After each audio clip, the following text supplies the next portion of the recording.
All right, folks, everyone loves pirates here with your Dwarf Fortress updates from September of 2018. My apologies, this is about a couple weeks late, but better now than ever. So for those of you who haven't got around to reading about Toady's updates in September, I'll give you a real quick overview. And yeah, so on there's really only three updates he had that month. On the 8th, he was talking more about different types of friendships that were added to World Generation. So you have childhood friendships.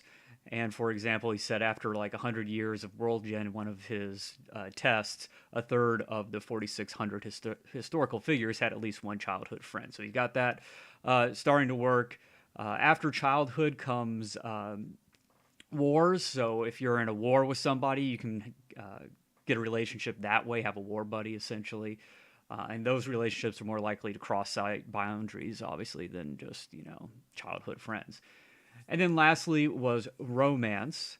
It was rewritten just kind of, it sounded like almost from the ground up, but rewritten to set the foundation for future interactions such as love triangles, infidelity, rejection, jealousy, etc.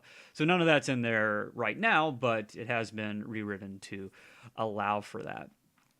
All right, so then next we have the 16th. As you can see, it was quite long. But most of that's an example, and I'm going to read that at the end for those of you who don't care. But I actually found it quite interesting, though it is a bit long. So on the 16th, it had more information about relationships. So now relationships are more fluid. You can dig deep into those relational ties, like in Legends mode, which was essentially what this whole example is. And also Legends now shows all of the historical figures' various dalliances, as Toady puts it, plus every battle they fought in. So there's a lot more information that you can get in Legends to help build those, or just figure out what kind of narratives the game made during World Gen, which I know some people really enjoy doing. And then lastly, on the 22nd, he's talking about link forming. So now people can bond over scholarly interests, art at performances, athletic competitions, though sometimes that'll lead to rivalries. And competitions in general were opened up from being just intra-civilization participation to any civ linked peacefully to the host city will be able to send people to compete in a particular competition. And then more administration positions were added to human and goblin cultures, and that was to supply layers for use with the intrigue system in the future. So a lot of these mirror what the dwarf kind of positions that already exist. Some of them apparently were new. Some of the examples that he mentions are Keeper of the Seal, Royal Justiciar, which is like a medieval prime minister, Chief Housekeeper, Master Beasts, etc. So that's it for the just kind of the overview of what Toady's been working on. However, if you like more of kind of a taste of what that's going to look like in game, then I'm going to just read out in entirety Toady's example here from the 16th. And if you're not interested in that, well, thanks for watching. I'll see y'all in the next video. All right, so in a smaller island, Toady says, I ran for 150 years. I picked out the first human I found with a second marriage to start digging. This was Zykab, a ranger in her youth who quickly decided to pursue a life of poetry. Her first relationship with a fishery worker named Inna lasted for 3 years. They didn't get married, but Zykab had a daughter, Nulsa, before they broke it off. Right after the breakup, Zykab became involved with Inna's childhood friend, Rabin the Monster Slayer, and after 4 years they got married. Already seems like some love triangle stuff there. During the marriage, Zykab began a poetry apprenticeship under Kefino, the elf, a member of the Malign Whisperers, a performance troupe which operated out of Goblin territory. This didn't stop Zykab, and she moved off to the pits to study, leaving Rabin back in town. They'd periodically see each other at the big annual foot race for the celebration of purifying. Everyone in this story seems to compete in the foot race and spear throwing competition, but it wasn't meant to last. Raven was killed by Shadim Merciurns, the Hag of Twilight, a constant menace, often attacking the children of the city, Zycab and Inna included, leaving Zycab a widow. The next year, Zycab met the high priest Rosmo of the Pungent Coven, worshipper of Pastro, the goddess of misery and torture, and they were married before long. After producing 3 notable poems, Zycab was murdered by a goblin armorer in the pits, who was later devoured by a giant lion, so that has a happy ending. Zycab's daughter Nulsa also had a rough time of it. After the apparent rite of passage of being attacked by Shadim as a toddler, Nulsa joined the Pungent Coven. One of these days I'll get that right, and became a farmer.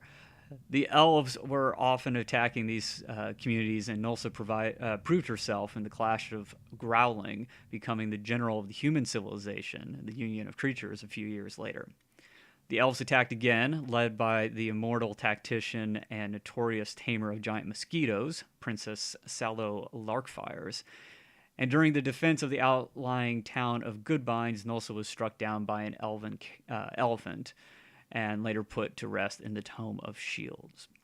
Before the tumult, Nulsa had been involved with a poet in local lore named Uthal, and together they had 2 sons, Urwa and Kamat, and a daughter, Artuk.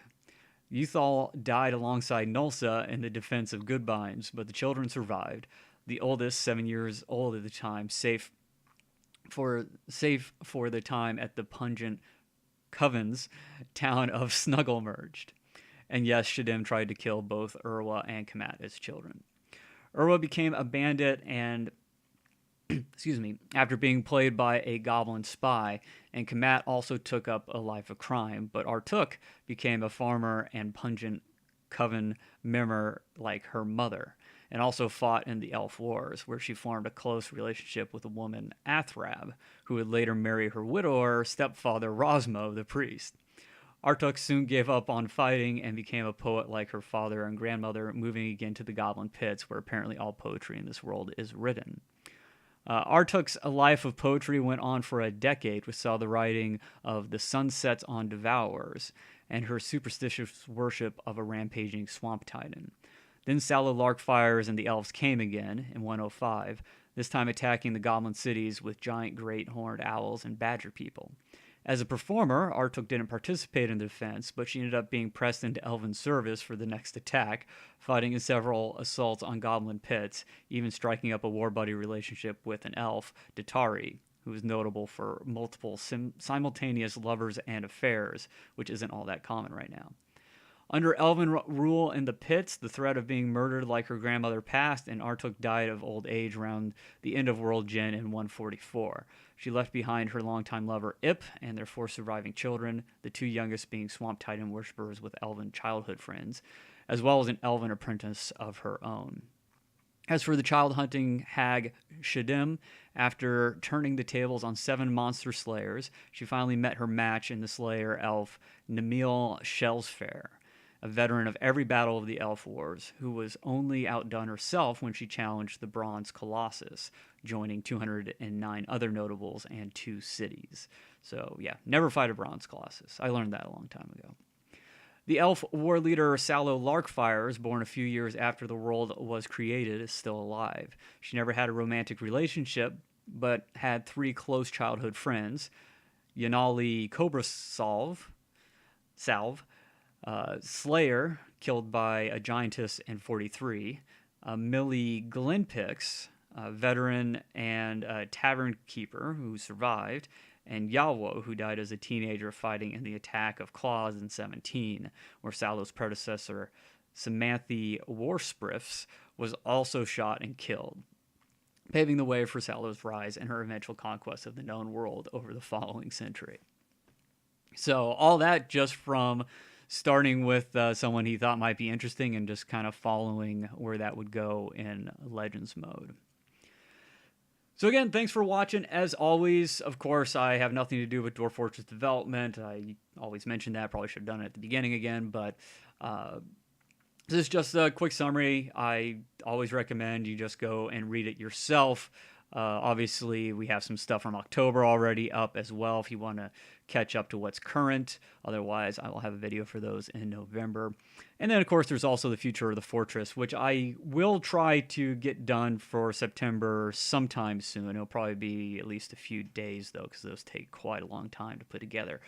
But I hope you enjoyed the update, and I'll see you all in the next episode. Bye-bye.